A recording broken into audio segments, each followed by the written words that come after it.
Baik, selamat datang di video panduan aplikasi basis data warnet. Perlu diketahui sebelum pembahasan, aplikasi warnet ini akan digunakan untuk menginputkan data ke basis data warnet yang penggunanya yaitu admin dari warnet itu sendiri. Sebelum kita menginputkan data, kita perlu mengisi login terlebih dahulu. Di sini saya admin 2 isi, kemudian saya isi passwordnya. Kemudian klik menu login dan akan tampil tampilan seperti ini. Jika mau input, kita klik input pada menu dashboard. Kemudian selanjutnya, nah kita sebelum menginputkan data pegawai, kita harus menginputkan admin terlebih dahulu. Nah, tampilan admin seperti yang terlihat. Kemudian di sini jika kita ingin menginputkan, kita cukup mengisikan ID admin. Di sini saya contohkan admin 4. Kemudian passwordnya saya tuliskan di sini. Kemudian nama admin. Nama admin di sini saya contohkan Putra. Kemudian jika sudah fix itu, jadi kita bisa simpan dan data berhasil disimpan. Di sini juga ada tanda panah ke kiri, itu bisa kita klik untuk melihat apa yang sudah kita inputkan tadi. Nah, di sini sudah terekam yang sudah kita inputkan tadi. Ini juga sudah data-data sebelumnya, kita bisa lihat dengan panah kiri tersebut. Panah kanan yaitu data terbaru yang kita inputkan. Kita lanjut ke input data pegawai. Nah, setelah kita input data admin, kita bisa menginputkan data pegawai. Di sini saya contohkan email pegawainya putra123@gmail.com. Kemudian nama pegawainya saya contohkan seperti tadi, itu namanya Putra. Kemudian saya isi nomor teleponnya, saya contohkan seperti ini. Kemudian jenis kelaminnya kita bisa pilih dengan mengklik tanda panah ke bawah, saya pilih laki-laki. Kemudian alamatnya kita bisa isi sesuai dengan data, saya isi Surabaya. Kemudian ID adminnya saya tambahkan tadi admin 4. Nah, setelah ini semua fix, maka kita bisa klik simpan dan data berhasil juga disimpan. Ini kita bisa mengklik tanda panah kiri untuk melihat rekaman atau input yang sudah kita lakukan tadi. Kita lanjut ke input data selanjutnya, input data pelanggan. Nah, di sini kita bisa melihat input data sebelumnya. Ini ada ID member AA1 sampai ini sampai AA12. Nah, di sini jika kita ingin klik baru, membuat data baru, kita bisa mengklik baru dan di sini saya contohkan ID membernya AA13. Kemudian namanya yaitu saya contohkan di sini Dedut gitu. Misalkan, kemudian nomor teleponnya saya juga isi sesuai dengan data yang kita miliki. Jika semua sudah fix, kita bisa klik simpan dan data berhasil disimpan. Kemudian kita bisa klik tanda panah kiri untuk melihat rekaman apa input yang sudah kita lakukan tadi.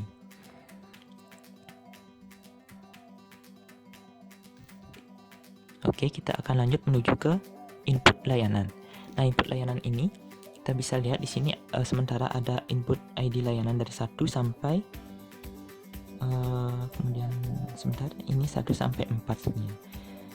Baik, karena 1 sampai 4 mungkin kita bisa di sini lihat dan membuat data baru. Jika mau bisa klik baru.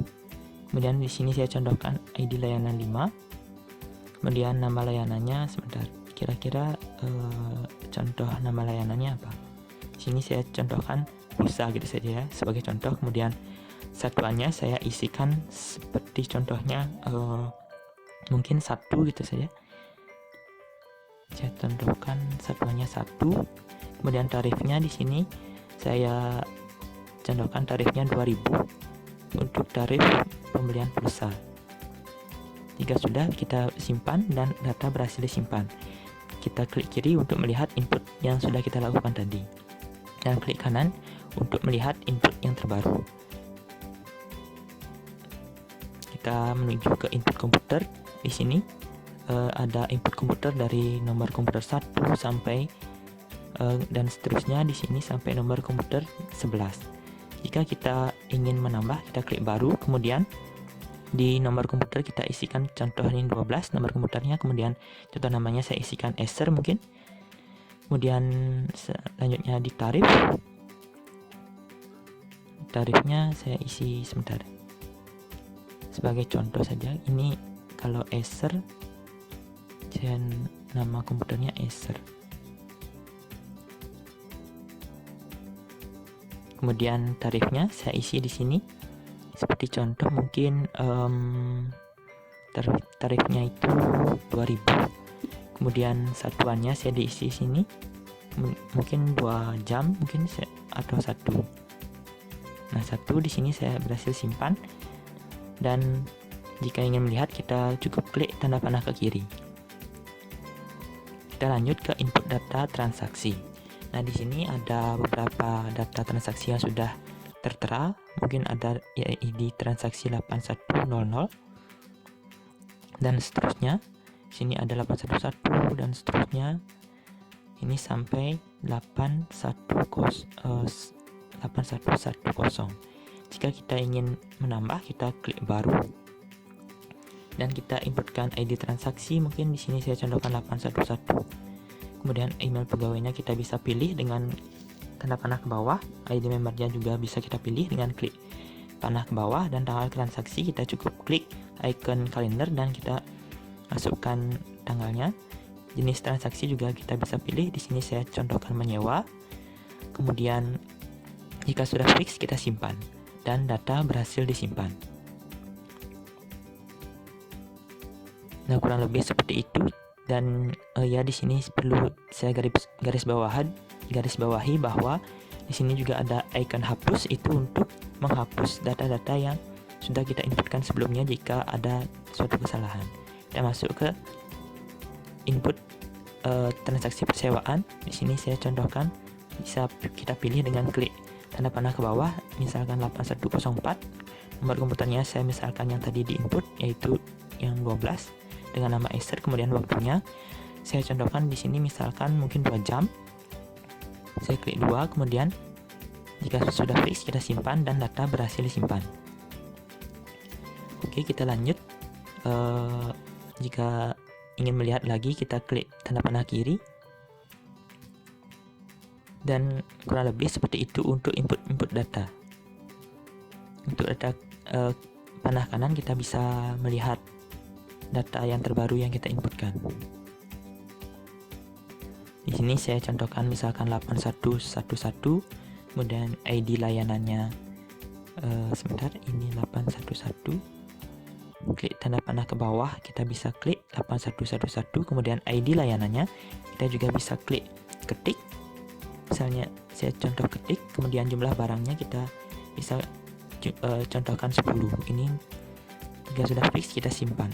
Dan kita klik tanda panah ke kiri untuk melihat input yang sudah kita lakukan tadi. Nah, jika sudah selesai menginput, kita bisa melihat report. Nah, di sini contoh report. Kita misalkan ini report pegawai. Jika kita ingin mengklik halaman, kita sudah ada di sana. Kemudian ini kita coba cetak report, dan di sini bisa disesuaikan apa yang teman-teman inginkan. Kemudian jika sudah, klik OK atau silang.